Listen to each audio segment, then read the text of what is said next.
the election date, I was the MLA for Kamloops North Thompson, but with the way they've reconfigured the two ridings, I'm now the candidate in Kamloops Centre.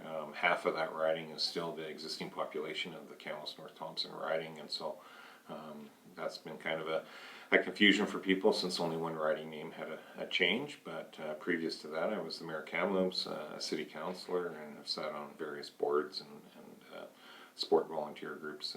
You know, I don't think it's any secret that healthcare has become a mess in Kamloops over the last 7.5 years. We've seen all our walk-in clinics close.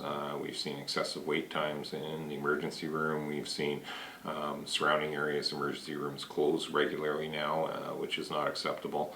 And so on the healthcare side, there's certainly a lot that needs to be done to address that, but there's also a lot of internal workings that we've seen a slow erosion of services. So in 2019, Interior Health was allowed to remove retinal surgeries out of Royal Inland Hospital. That's resulted in us now only having 2 ophthalmologists in Kamloops, where Kelowna has 10, Vernon has 4, Penticton has 4, Cranbrook even has 5.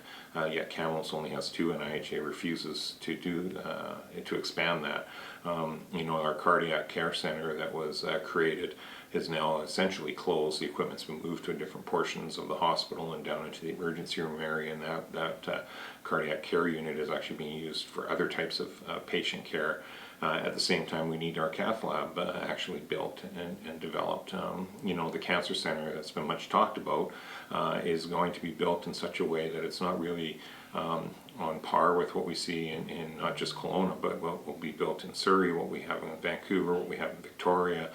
We need to actually have that designed properly, and so that when it's built, it actually truly fits the needs of a growing city for the next 30-40 years, as opposed to something that's going to be a bit of an albatross when it comes to doctor recruitment, things of that nature. So we need to get it designed where everything is in the one building, all the services for cancer care in that one center, and then it will truly be a center of cancer care excellence versus a bit of a hodgepodge that IHA and the Cancer Agency have come up with.